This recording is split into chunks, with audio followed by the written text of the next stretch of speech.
The tree of the Sephiroth may be regarded as an invaluable compendium of the secret philosophy that originally constituted the spirit and soul of Hasidism. The Kabbalah represents the priceless heritage of Israel, yet with each passing generation those who grasp its true principles grow fewer in number. A Jew of the present day, lacking an understanding of the depth of his people's doctrines, is often permeated by the dangerous influence of modernism, and may view the Kabbalah either as a pernicious evil to be avoided or as a foolish superstition that has persisted from the dark magic of the past. Nevertheless, without the key provided by the Kabbalah, the spiritual mysteries of both the Old and New Testaments remain inaccessible to Jew and Gentile alike. The Sephirothic tree consists of 10 globes of luminous splendor arranged in 3 vertical columns, connected by 22 channels or paths. These globes are called the Sephiroth and are numbered from 1 to 10. The columns are known as mercy on the right, severity on the left, and mildness in the center as the reconciling power. They may also be interpreted as wisdom, strength, and beauty, forming the triune foundation of the universe, for it is written that the foundation of all things is the 3. The 22 channels correspond to the letters of the Hebrew alphabet and are associated with the major trumps of the tarot, the symbolic cards of hidden knowledge. It is said that by arranging the tarot cards in a prescribed order, a person may comprehend all that is knowable concerning God, the universe, and oneself. When the 10 numbers of the Sephiroth are combined with the 22 letters of the channels, the sum is 32, the number distinctive of the Kabbalistic paths of wisdom. These paths, sometimes called the 32 teeth in the mouth of the vast countenance, or the 32 nerves branching from the divine brain, are comparable to the first 32 degrees of Freemasonry, which elevate a candidate to the rank of Prince of the Royal Secret. The Kabbalists also note that the name of God appears 32 times in the first chapter of Genesis in the original Hebrew, while English translations show 33 occurrences. In mystical analysis of the human body, 32 spinal segments ascend to the temple of wisdom, the skull.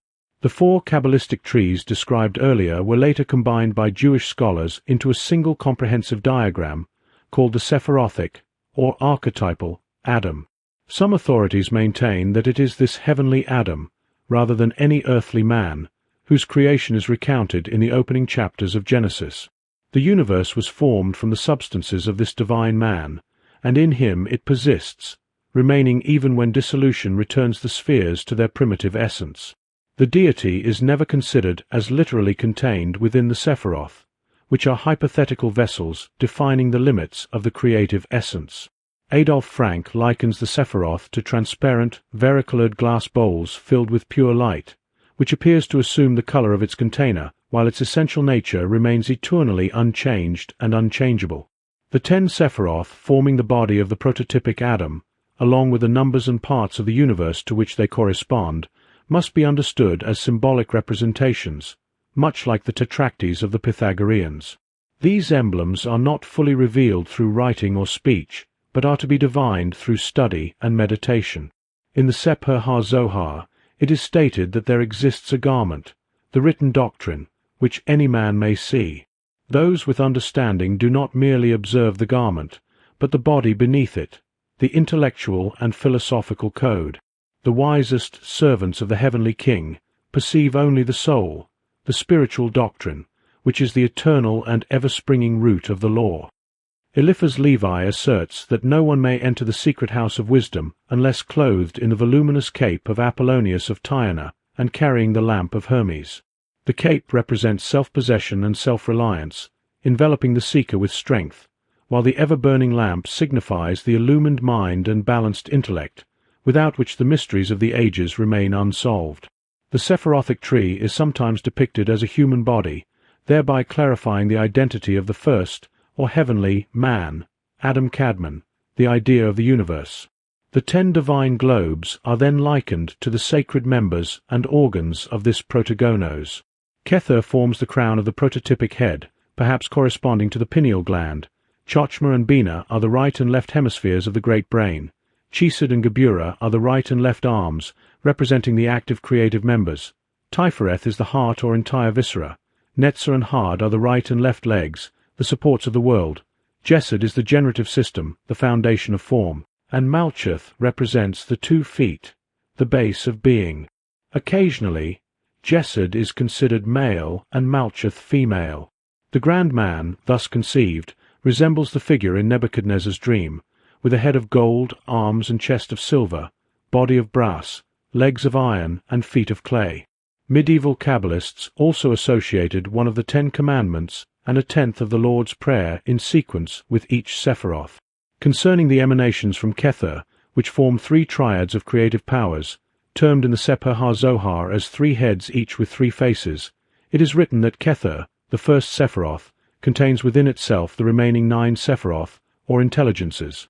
Together they represent Adam Kadmon, the archetypal man, who in his unity is yet dual, or bisexual, the prototype of humanity. The first head, or face, contains Kether at the apex, emitting Chochmah, wisdom, a masculine active potency, and Bina, intelligence, a female passive potency. These form the first trinity. This triad emanated Chesed, mercy, a masculine active force, from which arose Gebura, justice, a feminine passive potency. Their union produced Tifereth, beauty, clemency, or the spiritual sun. This constitutes the second triad. From these, Netzah, firmness, a masculine potency, and Had, splendor, a feminine potency, were produced, which together generated Jesed, foundation, the living El Chai, completing the third triad. The 10th Sephiroth, Malkuth or kingdom, is a duad, represented as the lowest circle, and includes Shekinah, also called Adonai and cherubim among the angelic hosts. The first head corresponds to the intellectual world, the second to the sensuous or world of perception, and the third to the material or physical world. Among the later Kabbalists, the Sephirothic tree was often divided into 5 parts, with a distribution of the globes arranged as follows. The first is Macroprosophos, or the Great Face, a term applied to Kether as the first and most exalted of the Sephiroth. It includes the 9 potencies that issue from Kether. The second is Abba, the Great Father, generally applied to Chochmah, universal wisdom, the first emanation of Kether. According to Ibn Jebirol, Chochmah represents the sun, the Logos or the Word, born from the union of Kether and Bina. The third is Imar, the Great Mother, the name given to Bina, or the third Sephira. This is the Holy Ghost, from whose body the generations emerge. As the third person of the creative triad, Imar corresponds to Jehovah, the Demiurgus. The fourth is Microprosophos, or the Lesser Face, composed of 6 Sephiroth, Chesed, Gebura, Tifereth, Netzah, Had, and Jesed. The Lesser Face is commonly called the Lesser Adam, or Zor Anpin, while the Macroprosophos, or Superior Adam, is Arik Anpin. Microprosophos is symbolized by the 6-pointed star or interlaced triangles, and also by the 6 faces of the cube, representing the directions north, east, south, west, up and down, as well as the first 6 days of creation. If considered as sexpartite, the globes correspond to the 6 days of creation, with the 10th Sephiroth, Malkuth, representing the Sabbath of rest. Some interpretations include Bina as the first and superior part of the Lesser Adam, making the structure septenary. The fifth is the bride of Microprosophos, Malkuth, which epitomizes the Sephiroth. Its quaternary constitution is composed of the blendings of the 4 elements. Malkuth is the divine Eve, taken from the side of Microprosophos, combining the potencies of the entire Sephirothic tree in one sphere, which may be termed man. The Kabbalists divided the universe into 4 worlds, each with 10 spheres, which were arranged into the Sephirothic tree. This tree consists of 10 circles, representing the numbers 1 to 10, connected by 22 canals, the letters of the Hebrew alphabet.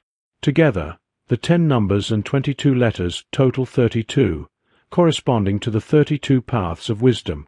Letters and numbers, according to the Kabbalists, are keys to all knowledge, and by their secret arrangement, the mysteries of creation are revealed. For this reason, they are called the paths of wisdom, a fact also reflected in the 32nd degree of Freemasonry. 4 trees exist, one in each world.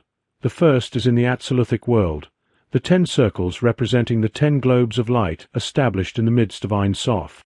The powers of this tree are reflected into the 3 lower worlds, maintaining the tree's form, though diminishing in power as they descend. To unify these doctrines, the Kabbalists created a composite tree, condensing the arcana of all 4 world trees into a single structure of 10 globes. The divine lightning flash, or the order of creation through the 4 worlds, proceeds as follows. From Ein Sof, the eternal and unconditioned potency, emerges Macroprosophos, the long face. Within this archetypal being exist countless worlds that draw their existence from him. Macroprosophos, the directionalized will of Ein Sof and corresponding to Kether, the crown of the Sephiroth, gives rise to 9 lesser spheres. The 22 letters of the Hebrew alphabet, by their combinations, constitute the scepter of Macroprosophos, wielded from his throne in the Atsaluthic world. From Kether issue Chochmah, the Great Father, and Bina, the Great Mother, usually called Abba and Ima, the first male and female prototypes of sex. These correspond to the first 2 letters of the sacred name Jehovah. The Father is I, and the Mother is H. Abba and Ima symbolize the creative activities of the universe and are established in the creative world of Bria.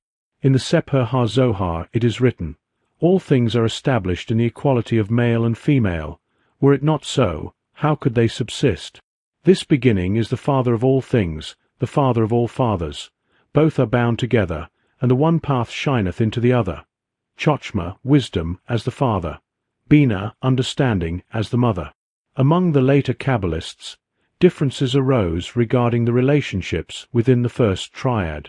Some, including Ibn Jebirol, considered Kether as the father, Bina as the mother, and Chochmah as the son.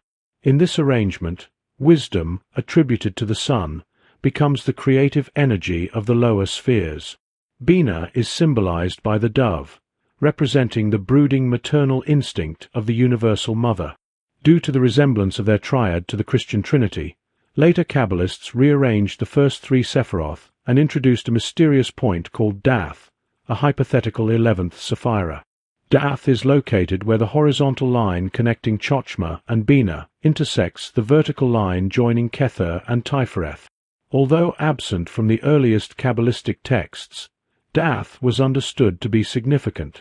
If Chochmah is the active, intelligent energy of Kether and Bina, its receptive capacity, then Dath represents the thought generated by Chochmah flowing into Bina.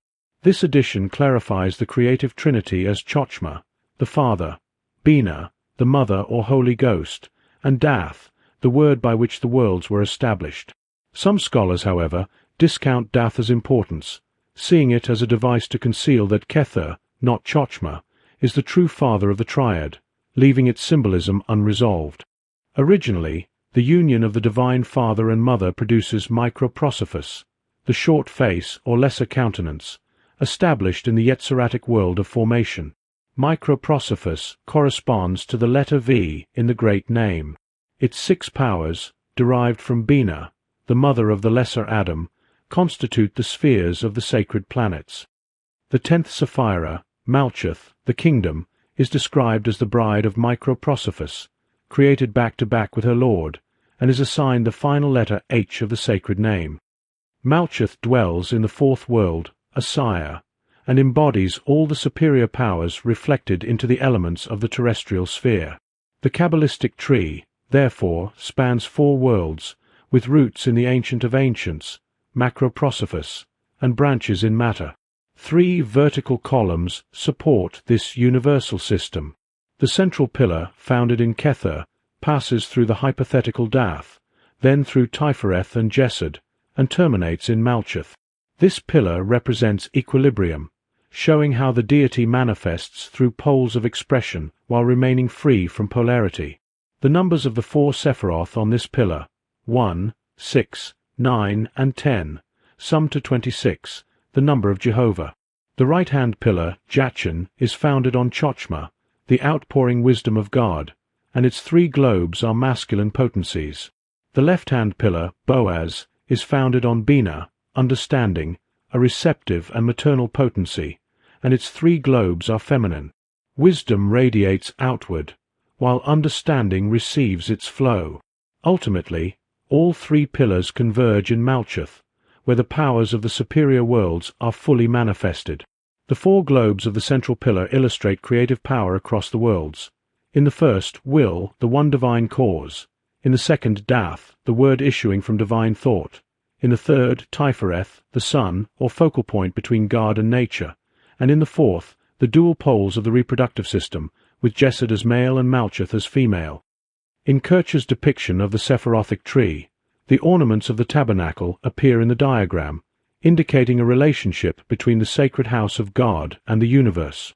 This illustrates how the world serves as a vehicle for the deity whose activity produces it.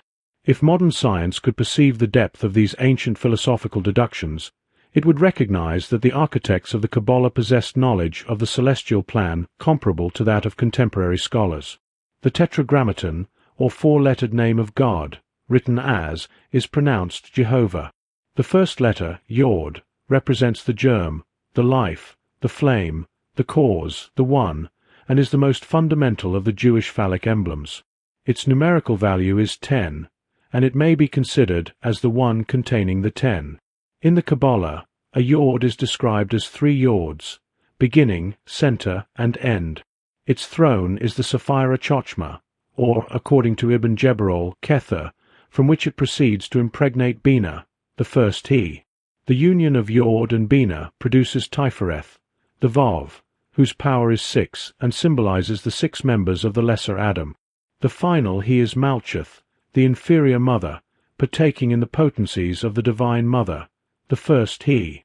By placing the 4 letters of the Tetragrammaton vertically, a figure resembling the human body emerges. Yod for the head, the first He for the arms and shoulders, Vav for the trunk, and the final He for the hips and legs. Translating the Hebrew letters into English does not materially alter this analogy. It is also significant that inserting the letter Shin into the name Jehovah forms Jehoshua, or Jesus. According to Kabbalistic mysteries, the name Jehovah is occasionally written by connecting 24 dots, representing the 24 powers before the throne. The power of evil is believed to be the reversed or inverted sign of Jehovah. Of the great word, Albert Pike notes that the true word of a Mason is found in the concealed and profound meaning of the ineffable name given by God to Moses. The true pronunciation was a secret, revealing a deeper understanding of its meaning, which includes all that can be known concerning the nature of God.